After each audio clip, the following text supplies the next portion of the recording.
ಇದು may be ಏನಂದ್ರೆ ಇದು 20 ಇಂದ 25 ಡೇಸ್ ಒಳಗೆ ನಾಟಿ ಮಾಡ್ಬೋದು. ಅದೇ ನಾವು ಲೇಬರ್ ಕಾಳು ಹಾಕಿ ಬಿತ್ತನೆ ಮಾಡೋದು ಅದು 45 ದಿನ ಬೇಕು ಸರ್. ಇದು ಬರೀ 25 ಡೇಸ್ ಒಳಗೆ ನಾವು ರೈಸ್ ಪ್ಲಾಂಟ್ ಮಾಡ್ಬೋದು ಸರ್. ಅಂತೇಳಿ ಸರ್, ಇದೇನಂದ್ರೆ ನಾವು ಆರಾಮಾಗಿ ನಮ್ಮ ರೈತರು 10 ಎಕರೆ ಇದ್ದ ರೈತ ಆರಾಮಾಗಿ ತಗೋಬೋದು ಸರ್. ನಾನೇ ರೆಕಮೆಂಡ್ ಮಾಡಕತ್ತೀನಿ ಸರ್, ಅಂತ ಏನಿಲ್ಲ, ರೈತರಿಗೆ ಬೆಸ್ಟ್ ಅಂತಂದೇಳಿ ಹೇಳಕತ್ತೀನಿ ಸರ್. ಯಾರಾದರೂ ನಾವು ಏನಂತ ಹೇಳಕತ್ತೀವಿ ಅಂದ್ರೆ ಯೂಟ್ಯೂಬಲ್ಲಿ ನೋಡಿ ನಾವು ಭಯಪಡಬೇಕಾಗಿಲ್ಲ ಸರ್. ಏನಂದ್ರೆ ನಾವು ಯೂಟ್ಯೂಬಲ್ಲಿ ನೋಡಿ ಫಸ್ಟ್ ಭಯಪಟ್ಟಿವಿ, ಆದ್ಮೇಲೆ ನಾಟಿ ಮಾಡಿದ್ಮೇಲೆ ನನಗೆ ಬೆಸ್ಟ್ ಅನ್ಸಿದೆ ಸರ್. ಈಗ ಡಿಸ್ಟೆನ್ಸ್ ನೋಡಿ ಸರ್, ಇದು ಎಷ್ಟು ಗಾಳಿ ಆಡ್ತಾ ಇದೆ ಅಂದ್ರೆ ಹಂಗೆ ಇದು ಲೈನ್ಸ್ ಕಾಣ್ತಾ ಇದೆ. ಹಿಂಗ ಲೈನ್ ಇರುತ್ತೆ, ಈ ಕಡೆ ಲೈನ್ ನೋಡ್ರಿ, ಈ ಕಡೆ ಲೈನ್ ನೋಡಿ ಇರುತ್ತೆ. ಗಾಳಿ ಆಡುತ್ತೆ, ಸೂರ್ಯಕಿರಣ ನೇರವಾಗಿ ಬೀಳುತ್ತೆ.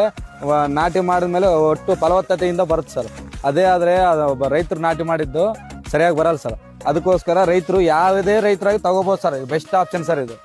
ರ್ಯಾಲೋ ಅಂತ ಮಿಷನ್ ಇಂದ ಇದೆ ಸರ್, ಸರ್ವಿಸ್ ಹಂಗೆ ಡೋರ್ ಸರ್ವಿಸ್ ಇದೆ ಸರ್. ಅದು ಬೆಸ್ಟ್ ಸರ್, ತಗೊಂಡದಂತೂ ಬೆಸ್ಟ್ ಸರ್. ತಗೋಬಹುದು ಸರ್.